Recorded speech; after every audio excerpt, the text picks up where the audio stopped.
నువ్వు ఏ అమ్మాయినైనా ప్రేమించాలంటే ఆ అమ్మాయికి ఏమని కూడా చెప్పండి, ఏ లోపం ఉండకూడదు. ఏ అబ్బాయినైనా ప్రేమించాలంటే మనకి ఏముండాలి చెప్పండి, ఏ లోపం ఉండకూడదు.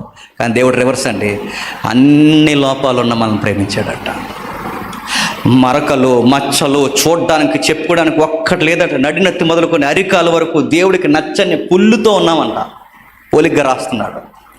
కళ్ళు బాలేదట, మాటలు బాలేదట, నాలుగు బాలేదట, చేతలు బాలేదట, ఆలోచనలు బాలేదట. ఒక్కటి దేవుడికి ఇష్టపడడానికి మన జీవితాల్లో ఒక్కటి కూడా బాలేదట. పాపులు దేవానికి నచ్చామంటే మీరు పాపాత్ములు అంటారు. మరి నచ్చని మమ్మల్ని ఎలా ప్రేమిస్తున్నామంటే, మిమ్మల్ని ఇష్టపడడానికి నా కొడుకుని మధ్యలోకి తెచ్చి చెప్పండి, బలేసి ఆ రక్తంతో మిమ్మల్ని కడిగేస్తాను రా అన్నాడు. మనం ఎవరినైనా ఇష్టపడితే ఏం చూసి ఇష్టపడతాం చెప్పనా? వాళ్ళంతా బాగుంటే ఇష్టపడతాం. కానీ మన ప్రేమకి దేవుని ప్రేమకి చాలా తేడా ఉందండి.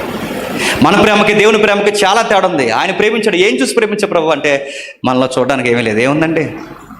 మన మాటలు మంచివి కాదు, మన కళ్ళు మంచివి కాదు, మన ఆలోచన మంచిది కాదు.